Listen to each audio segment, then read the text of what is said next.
نگینی که از دست رفت. یکی از سربازان خستگی ناپذیر سرانجام خسته شد. سقوط دلخراش یکی از خاص‌ترین فانتوم های ایرانی. آیا جایگزینی برای فوتو فانتوم از دست رفته داریم؟ این نگین چقدر ارزش داشت؟ با ما همراه باشید.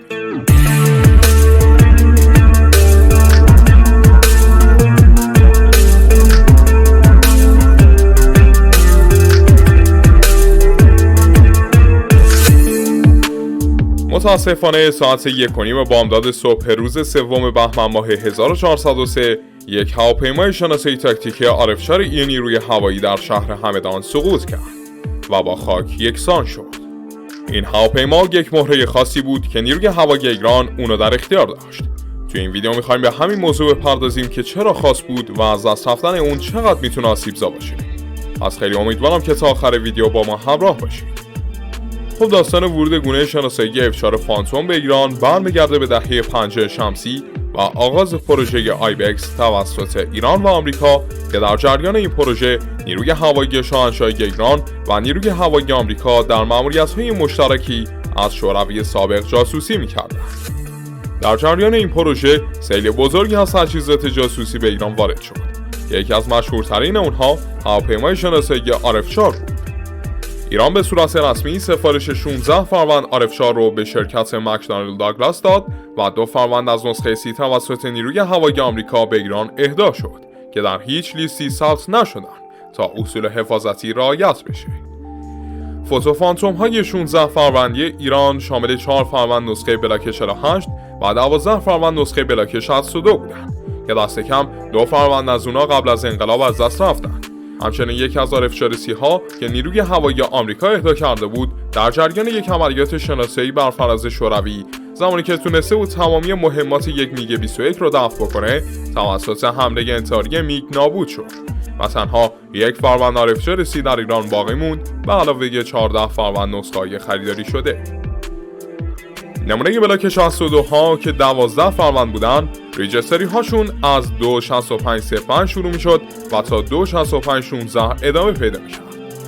اون هواپیمایی که چندی پیش از دست رفت از همین 12 تفنگدار بود و ریجستری 26510 داشت که به تازگی رخ زیبای خودش رو در نمایشگاه هوایی دسفول نشون داده.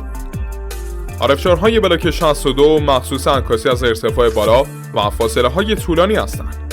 برای درک بهتر این موضوع شما تصور کنید یه عارفشار میتونه با کمک دوربین لوروپ از فاصله 160 کیلومتری عکاسی بکنه و اصلا وارد خاک دشمن هم نشه.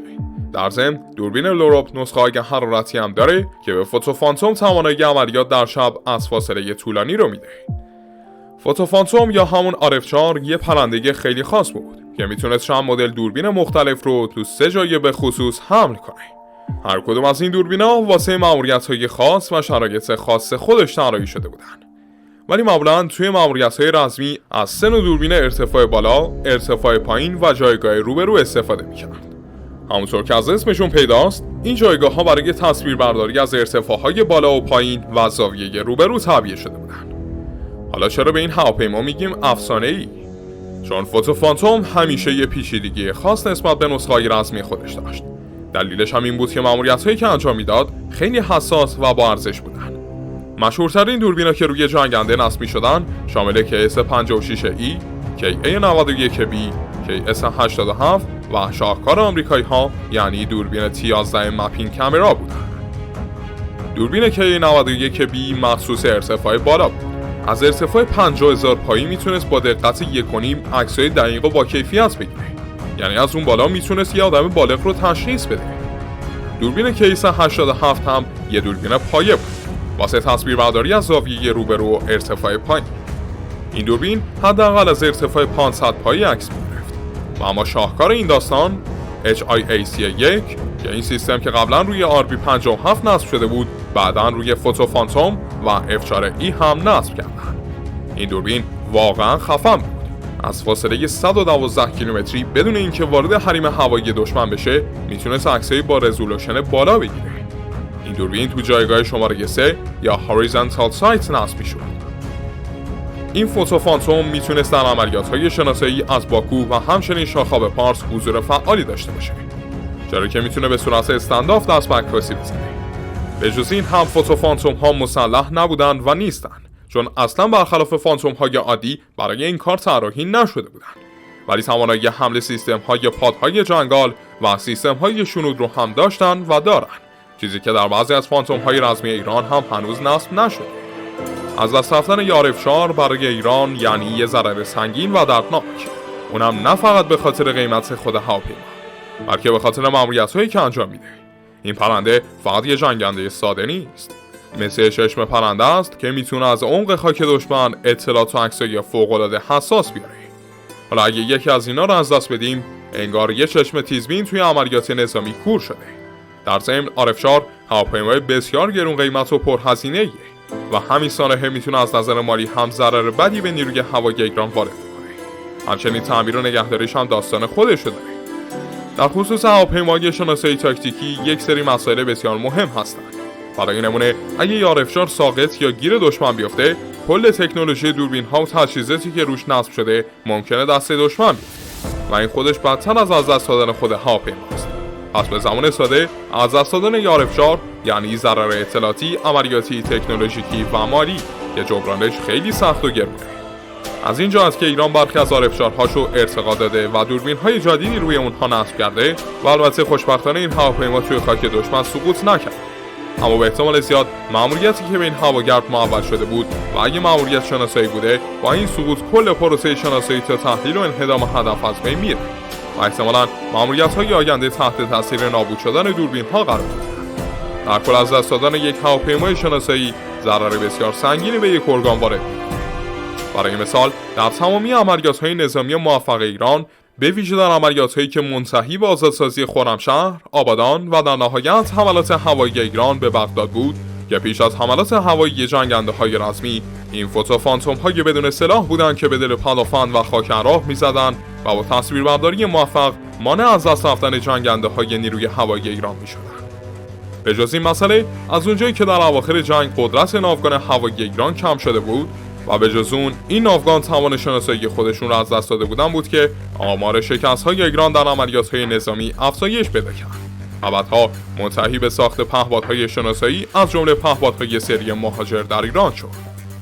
اصلا چرا این هواپیما سقوط کرده؟ خب مشخص نیست، اما به صورت کلی فانتوم‌ها یک سری مشکلات به خصوص دارند. خطرناکترین این مشکل‌ها که رایج هم بوده در میان فانتوم‌های در گونه‌های مختلف مشکل ژنراتور موتور هواپیما هستش که اگه ژنراتور از بین بره، نه تنها تولید برق به مشکل میخوره، بلکه ممکنه بزنه سیستم بازسازی رو هم نابود بکنه و یعنی کل برق هواپیما از بین میره و هدایت هواپیما بسیار دشوار میشه. مشکل دیگه هم بحث هیدرولیکه. البته با توجه به طراحی جسورانه فانتوم، معمولا به همین راحتی‌ها به خاطر مشکل فرامی از کار نمیفته و مشکل ژنراتور عمده ترین دلیل سانحه باقی میمونه. مسئله دیگری که میتونه دلیلی بر سقوط باشه، اشتباه فنی خود خلبانه. البته بعد اینم در نظر بگیریم که با توجه به اهمیت بالای هواپیمای آرفشار، خلبانان نابغه ارتش برای پرواز با اون آماده میشن و معمولا بسیار کم پیش میاد که اشتباهی صورت بگیره. حالا بحث جایگزینی، آیا میشه این هواپیما رو با پهپاد یا ماهواره جایگزین کرد؟ هواپیمای شناسایی یه سری بمب‌سری‌هایی دارن که پهپادها هنوز بهشون نمیرسن. برای نمونه جنگنده ها برد بسیار بالایی دارن و میتونن مسافت‌های طولانی رو با تجهیزات شناسایی زیادی طی بکنن. همچنین سرعت بالاتری هم دارن که امکان فرار ساده‌تر و انجام مأموریت‌های خاصی رو فراهم می‌کنه.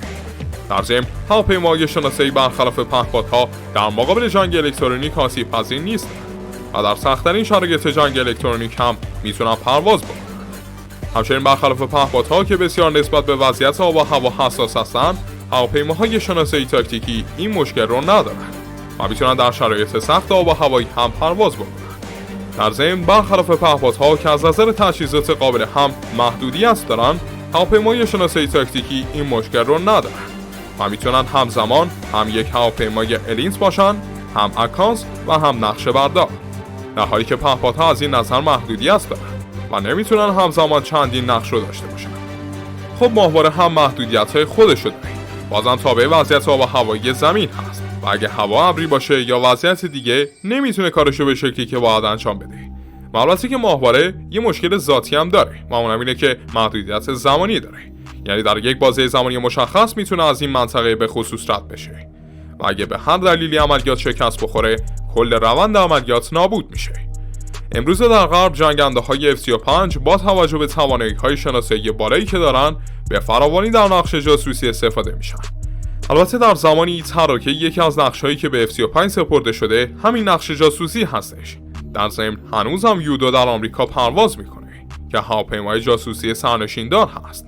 در شرق هم روسیه از سوخو 24 MR استفاده میکنه که نسخه شناسایی جنگنده تهاجمی سوخو 24 و این نشون میده هنوز هم هواپیمای جاسوسی سرنشیندار جزء مهمی از یک ارتش به حساب میاد و در کل به جز تصاویر ماهواره‌ای، هواپیما و پهپادها همگی جزء اصول اولیه و اصل نظامی هستند و در کشوری مثل ایران به تمامی این اجزا از جمله هواپیمای سرنشیندار هنوز نیازه. خیلی ممنونم که همراه ما بودید دوستان. بسیار سپاسگزار میشیم که چندین ما رو داخل یوتیوب و تلگرام دنبال کنید تا از اخبار و ویدیوهای نظامی جدیدتر مطلع بشید. تا قسمت‌های دیگه خداگار و نگهدار.